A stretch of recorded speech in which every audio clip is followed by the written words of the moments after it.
Folks, let me just tell you something right now. You are in for a treat. We are lucky enough to get some time with someone I put on the Mount Rushmore of real estate investors.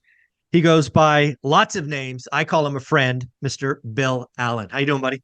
Very good. I feel like I blush every time you say that. I don't know why, but it's very flattering. Well, just so you know, I've actually had people ask me who is on my Mount Rushmore, so I actually took the time to write it down this morning. Obviously, Mr. Bill Allen, the late and great Sam Zell. I put Ken McElroy, who actually I've been lucky enough to speak with as well, and Jonathan Gray. If you don't know who Jonathan Gray is, he's actually the gentleman at Blackstone, who is the number one real estate guy. So those are my four real estate investors, two of which I've been lucky enough to speak with. Sam Zell has a great book called Am I Being Too Subtle? Go get it. And then maybe someday I'll speak with Jonathan Gray. So that's the list, Bill. You're on it. Wow, that's not what I expected. Wow, that's incredible. I'll take it. I love it. Thank you. Yeah. Well, let's talk about why you're there, right? I've been lucky enough to be doing this about 30 years. The last 10 years or so, I've rubbed shoulders with lots of different real estate investors, some getting started, some big, some folks who fancy themselves gurus and educators, and maybe some has-beens and, all of that.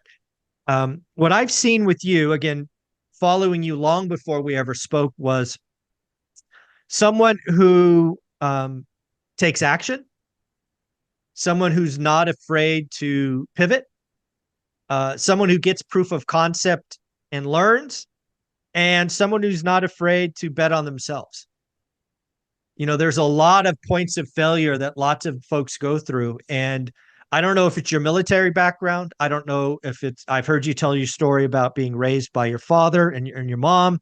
There's just a lot naturally in you that I don't know that you appreciate. But it is so much fun to watch. And what you've built with Future Flipper and your events that you're hosting, it all just piles on with all the goodness that I've seen over the last 4 or 5 years.